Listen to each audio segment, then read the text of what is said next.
Hello students, welcome back to another session. In this session, we are going to see wet bulb temperature. It is also one of the psychrometric properties. Already we have discussed many properties, and now we are going to start and discuss the wet bulb temperature.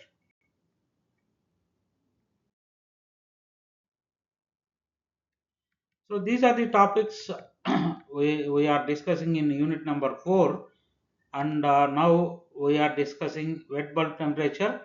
In next session, we are going to discuss the thermodynamic aspects of wet bulb temperature, then psychrometric charge, then psychrometric of air conditioning processes, and we have mixing of air streams. So these are the topics left out in this unit number 4. In next session, we will see the thermodynamic aspects of wet bulb temperature. So wet bulb temperature, in short, it is called as WBT, a method of measuring humidity by a psychrometer. So it is a method of measuring humidity only. So it comprises of two types of thermometers. One is dry bulb thermometer and wet bulb thermometer. So both together we have to use to measure the humidity, so by psychrometer. So psychrometer comprises of these two thermometers, dry bulb thermometer as well as wet bulb thermometer.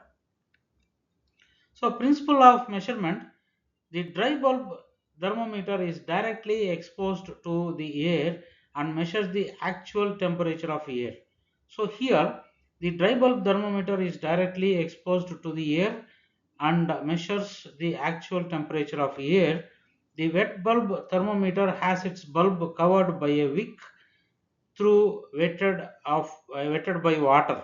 So it is like a wick is nothing but something like cloth, so that is actually covered, and the wet bulb thermometer has its bulb covered by a wick, so thoroughly wetted by water. The temperature measured by wick covered bulb indicates the temperature of liquid water in the wick, so that is called the wet bulb temperature and denoted by T. So I will show you diagram also. So this is the diagram, and you can see this is the wet wick. So this is the wet wick, and this is gas bulb, and this is the air inlet and a final air outlet, and now P omega H, and similarly P dash omega dash and H dash, and these parameters are measured, and this is T dash. So this is the thermometer. It is like mercury in thermometer only. So T dash is measured, and T is initial temperature, T dash is the final wet bulb temperature. So flow of air over wick of a wet bulb thermometer. So this depicts the transfer zones from initial air to final saturated air. So now it actually shows, this diagram shows the transfer zones. So that is from initial air to final saturated air, and wick temperature reaches T dash through successive evaporation steps.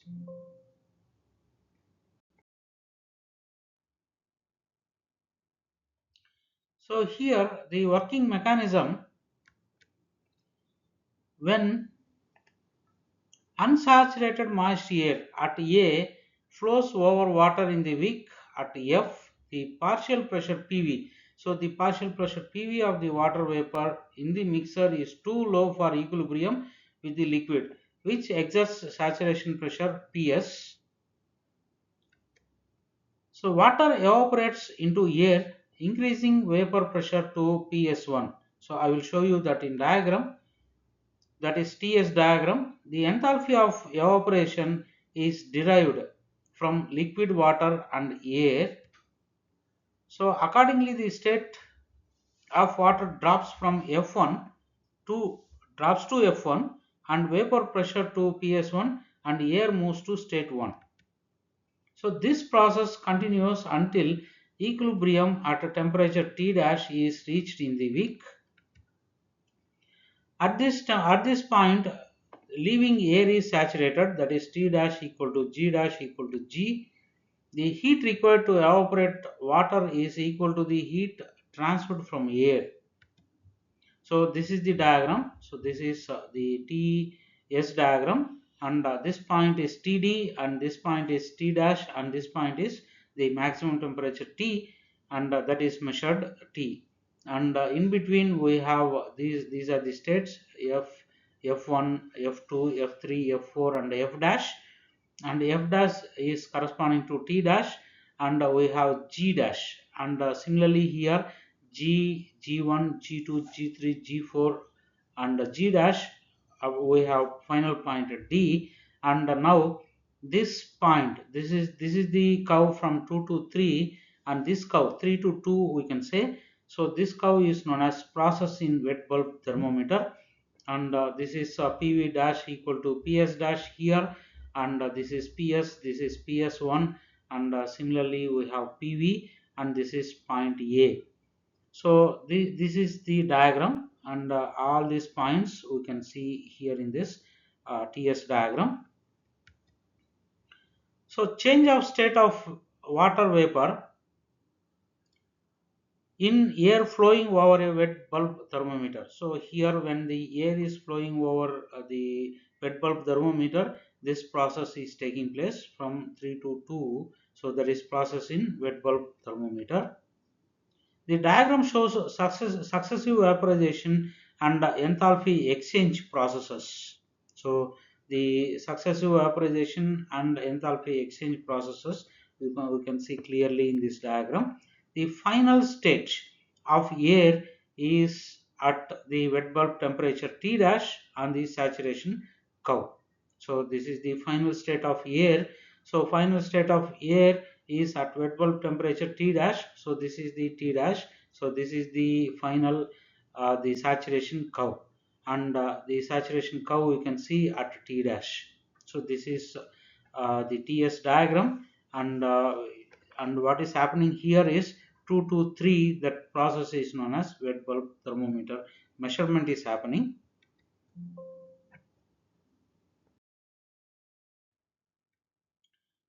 So then we have wet bulb depression. So this is wet bulb depression. So it is also very important 2 mark question, students. Please study this well. And this difference, the difference between dry bulb temperature and wet bulb temperature is called the wet bulb depression. It is known as WBD. So WBD equal to T minus T dash. If the ambient air is saturated, that is the relative humidity is 100%, WBT equal to dBT and WBD is 0. So because there is no difference, and dry bulb temperature and wet bulb temperature, the difference becomes 0. Hence, WBT is an indirect measure of dryness of air. So this gives the dryness of air directly. So sorry, indirectly. And WBT, that is wet bulb temperature, is an indirect measure of dryness in the air.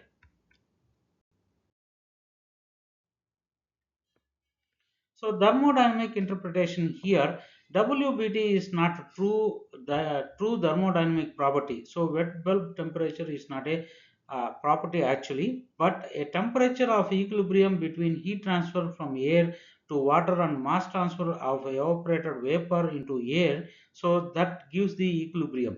So but a temperature of equilibrium between heat transfer from air to from air to water and mass transfer of evaporated vapor into air. So this is how it is playing a role here.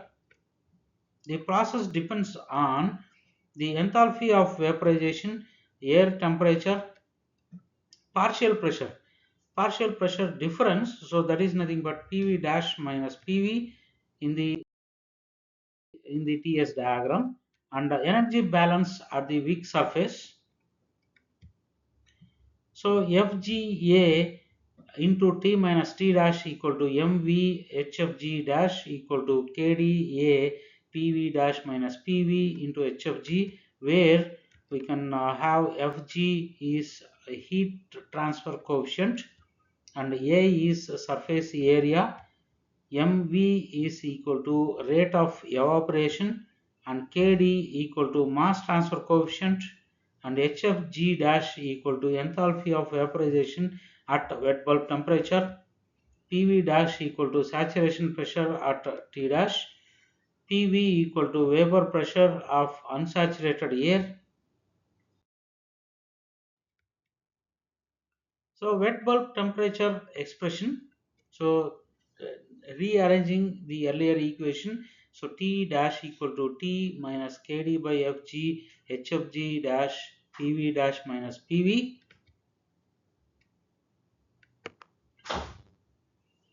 So alternative expression in terms of specific humidity. So we can write this also. Since specific humidity omega is a function of vapor pressure, above equation becomes so T dash equal to T minus K W K omega by Fg HFG dash into omega dash minus omega. So where K omega is the modified mass transfer coefficient in terms of humidity difference.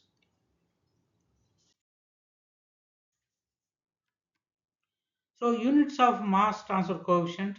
So now to derive this, we will get kg per second meter square. So K omega equal to TFG HFG into omega. So these are the units. So by substituting all these equations, units, we are getting kg by Sm square, that is second meter square. So equating expressions of vapor transfer, so that is equal to Kd PV minus PV dash minus PV, that is equal to 0.622 Pa omega square omega dash minus omega. So the final equation becomes so K omega equal to 1 by 0.622 Pa Kd, that is equal to RT divided by 0.622 into Pa into Kd. So that is wet bulb temperature is an equilibrium temperature derived from combined heat and mass transfer between the vapor and water. So here air and water. So this is the wet bulb temperature. So it is an equilibrium temperature derived from combined heat and mass transfer. So that is the wet bulb temperature. So it is widely used in HVAC systems, meteorology and psychrometric chart readings. So this is very much used in most of the what you call applications like HVAC, meteorology and psychrometric chart readings. So here we are concluding this topic, students, and coming to references. It allows indirect determination of humidity and critical in air cooling processes. So it also gives indirect determination of humidity and is critical in air cooling processes. So that is another important aspect of this. And coming to books, as we discussed in earlier sessions, CP Aurora you can refer, and these are the books. CP Aurora you can refer, and almost all psychrometric properties you can refer this book, and I recommend this book to read. And we have Rajput as well as Kurmi, other books, very good books you can refer. And also we have NPTEL and other resources you can refer these online resources for additional information. So we stop here. Thank you, students. We'll meet again in next session. Thank you.